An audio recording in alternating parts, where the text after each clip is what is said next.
हाँ हेलो दोस्तों, आज हम इलिप्स के चैप्टर का जो सेकेंड पार्ट है उसमें एक इम्पॉर्टेंट रिजल्ट है उसके बारे में आप लोगों को बताएंगे। यह इम्पॉर्टेंट रिजल्ट है, इसके बारे में आप लोग समझिए। कहा कि an important result in the given ellipse A B equal to 2a, C D equal to 2b and f1 f2 equal to 2c। यह इलिप्स है। इलिप्स या जो इलिप्स है वह हॉरिजॉन्टल इलिप्स है। इसमें यह ए बी जो है इसका एक्सिस है और सी डी इस पर परपेंडिकुलर है, जो ओ पर इसको इंटरसेक्ट करता है, तो ओ जो है इसका सेंटर हो जाता है और F1 जो है इसका फर्स्ट फोकी है और F2 जो है इसका सेकंड फोकी है। F1 का जो कोऑर्डिनेट होता है वह -c0 है और F2 का जो कोऑर्डिनेट है वह c0 है। और CD जो है यह डिस्टेंस दिया हुआ है हमको कितना 2b। तो यहाँ पर OC जो है यह OC का लेंथ b हो जाता है। तो हमको प्रूफ करना है a² - c² equal to b²। यही रिजल्ट है, इसको हम लोगों को प्रूफ करना है। यह बहुत इम्पोर्टेंट रिजल्ट है जिसकी ज़रूरत हमको बार बार पड़ती है। तो देखें इसको हम लोग कैसे प्रूफ करेंगे। इसका सारा जो डिटेल्स है इसमें आपको बताया हुआ है। तो देखिए clearly COD is the bisector of F1 F2। Means COD जो लाइन है या F1 F2 को बाइसेक्ट करता है, मीन्स इक्वल पार्ट में डिवाइड करता है। मीन्स F1O इक्वल टू हो जाएगा OF2। तो इस केस में F1C and F2C are joint. F1 को C से ज्वाइन करेंगे और F2 को भी C से ज्वाइन कर देंगे। तो यह क्या होता है, यह एक ट्रायंगल बन जाता है। F1CO जो है यह एक राइट एंगल ट्रायंगल बन जाता है। फिर इधर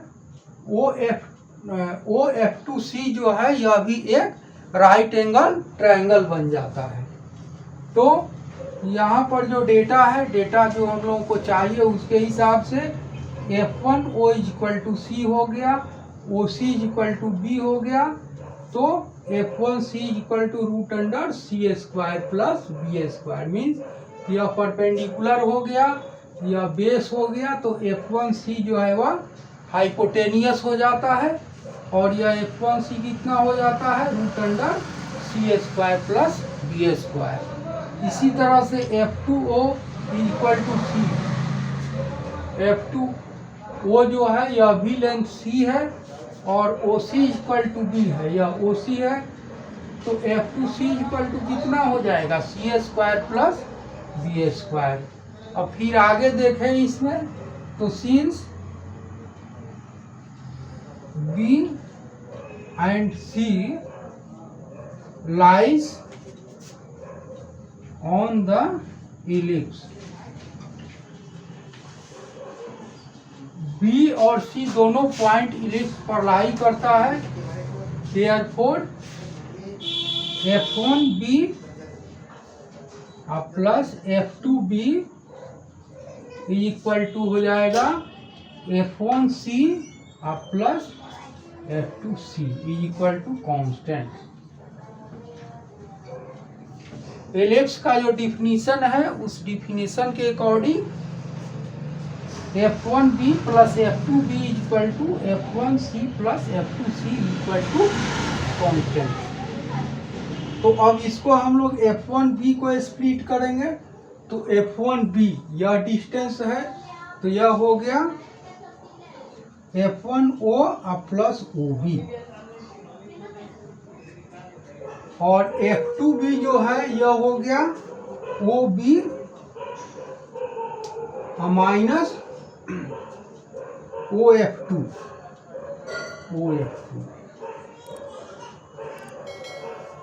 इक्वल टू F1C और F2C जो है उसका कितना वैल्यू है तो यहाँ दिया हुआ है। तो यह हो गया √c² प्लस b² प्लस फिर इसमें √c² प्लस बी स्क्वायर हो गया। तो फिर फर्दर इस स्टेप को हम लोग बढ़ाते हैं। तो F1O कितना है, F1O जो है वह C है, और OB कितना है, OB या लेंथ A होता है, तो यह A हो गया। अब प्लस OB कितना है, OB A है, और माइनस OF2 कितना है, C है। तो यह हो गया हम लोग को twice of root under C square plus B square. Means यह दोनों सेम क्वांटिटी है, तो यह दोनों प्लस होने पर ट्वाइस हो जाएगा। तो this implies C plus A plus A minus C equal to twice of C square plus B square हो जाएगा। तो इसमें सी प्लस माइनस जो है वह कट जाएगा, तो फिर यह कितना हो जाएगा, this implies 2a is equal to root under C square plus B square. Means next step जो है उसमें c प्लस माइनस जब कट जाएगा तो इधर कितना हो जाएगा 2a, और राइट साइड में 2 root under C square plus B square. तो दोनों साइड से 2 कैंसिल हो जाएगा, तो कितना हो जाएगा, a इक्वल टू हो जाएगा root under C square plus B square. अब दोनों साइड में स्क्वायर करेंगे तो यह हो जाएगा, this implies a square equal to C square plus B square. दोनों साइड में स्क्वायर करेंगे तो हमको इतना रिजल्ट आता है। देयरफॉर कितना हो जाएगा, a square minus C square equal to B square हो जाएगा।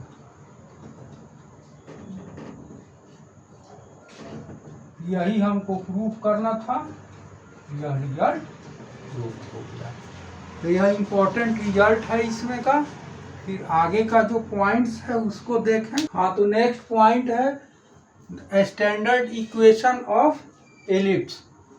तो स्टैंडर्ड इक्वेशन ऑफ एलिप्स जो होता है वह X square by A square plus Y square by B square equal to 1 होता है।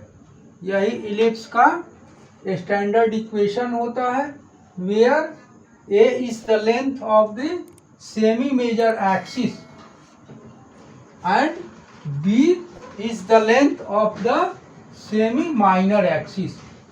यह सेमी मेजर एक्सिस जो होता है वह एक्स एक्सिस पर जो लाई करता है, तो यह ऐसे हो जाता है। यह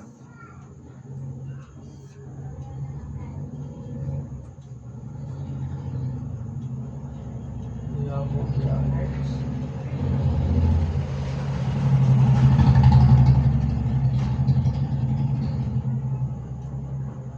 वाई,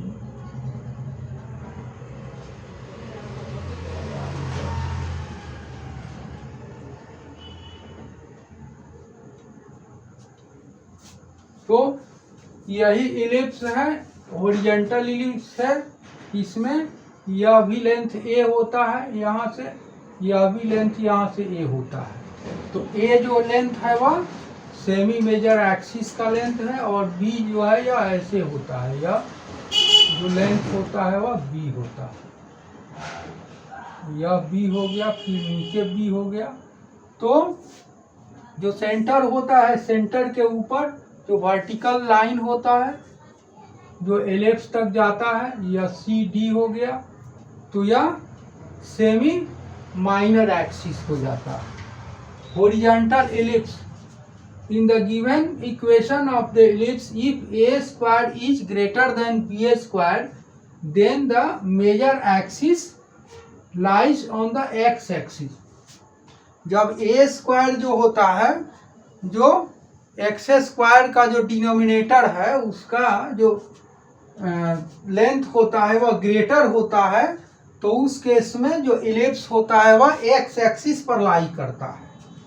तो इस एलिप्स को हम लोग क्या कहते हैं, हॉरिजॉन्टल एलिप्स कहते हैं। Thus X square by A square plus Y square by B square equal to 1 is called a horizontal ellipse. तो यह जो एलिप्स होता है इसको हम लोग हॉरिजॉन्टल एलिप्स कहते हैं। इसका एग्जाम्पल है x²/25 plus y²/9 = 1 is the equation of A horizontal ellipse. तो यह हॉरिजॉन्टल एलिप्स का इक्वेशन है। फिर नेक्स्ट पॉइंट को देखें। हाँ, तो नेक्स्ट पॉइंट है वर्टिकल एलिप्स। तो वर्टिकल एलिप्स जो होता है उसका डिफिनेशन दिया हुआ है। इन the given equation of an ellipse the coefficient of x² has the smaller denominator, then its major axis lies on the y axis। Means जब किसी भी इलिप्स में उसका जो इक्वेशन गिवन है उस इक्वेशन में जो x² होता है, x² का जो कोफिशिएंट होता है वह जब y एक्सिस पर लाई करता है तो then such an ellipse is called a vertical ellipse। The standard equation of a vertical ellipse is x²/b² plus y²/a² = 1। तो यहाँ पर जो इलिप्स गिवन है यह वर्टिकल इलिप्स है। इस वर्टिकल इलिप्स में हम लोग देखें कि इसका जो मेजर एक्सिस जो है वह y एक्सिस है। यह जो AB जो है यह इसका मेजर एक्सिस है और यह मेजर एक्सिस जो है वह y एक्सिस पर लाई करता है। और इसका जो माइनर एक्सिस है यह इसका माइनर एक्सिस CD जो है यह इसका माइनर एक्सिस है। तो यह x एक्सिस पर लाई करता है। तो इसके कारण इसका जो इक्वेशन होता है वह x²/b² प्लस y²/a² = 1 होता है। Where b lies between 0 and a। b जो होता है वह स्मॉलर होता है a से और 0 से ग्रेटर होता है। यह जो लेंथ होता है यही लेंथ 2a होता है। यहाँ से यहाँ तक यह जो लेंथ हो गया यह 2a हो गया और यह जो लेंथ होता है यह लेंथ 2b होता है। तो यही वर्टिकल एलिप्स होता है। और उसके बाद है latus rectum. Latus rectum of an ellipse. तो latus rectum of an ellipse is a line segment passing through any of the foci. यहाँ पर दो ठो फोकी है कि किसी फोकी से पास करता है, इससे पास कर सकता है या फिर यहाँ फोकी है इससे पास कर सकता है, दोनों में से किसी फोकी से पास कर सकता है। यहाँ पर यदि हम लोग ले लेते हैं एक ठो L और यहाँ M ले लेते हैं, यहाँ पर P ले लेते हैं, यहाँ Q ले लेते हैं, तो लेटस रेक्टम कितना हो जाता है? लेटस रेक्टम जो है यह हो गया लेटस रेक्टम इक्वल टू कितना हो गया P/F2Q।